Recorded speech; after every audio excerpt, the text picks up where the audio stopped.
Πώς να επιστρέψετε ένα πακέτο στο Sportezo. Θα σας δείξω τώρα απλά βήματα για να μπορέσετε να τα κάνετε κι εσείς. Λοιπόν, έχω την απόδειξη παραγγελίας και εδώ έχουμε την αίτηση αντικατάσταση επιστροφής.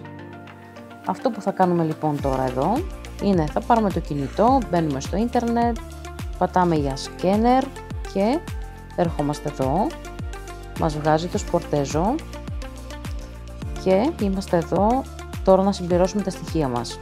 Θα πληκτρολογήσουμε το email μας πρώτα, με το οποίο έχουμε κάνει την παραγγελία. Μετά από αυτό θα βάλουμε τον αριθμό παραγγελίας. Έχουμε βάλει το email, έχουμε βάλει και τον αριθμό παραγγελίας, το οποίο το βρίσκεται στην απόδειξη. Πατάμε βρείτε. Αυτό είναι το προϊόν που έχω επιλέξει εγώ.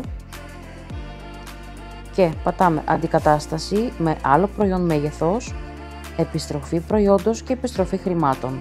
Εγώ θα ήθελα αντικατάσταση. Πατάμε στα τεμάχια να είναι 1.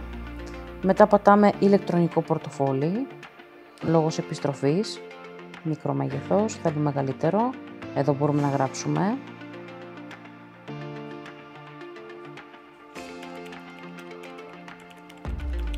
Ωραία. Τα στοιχεία μας βγαίνουν αυτόματα.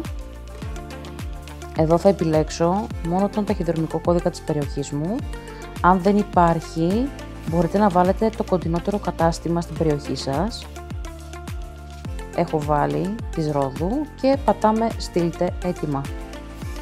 Το αίτημα επιστροφής σας έγινε δεκτό. Τώρα περιμένουμε να επικοινωνήσει κάποιος εκπρόσωπος από Sportezo μαζί μας.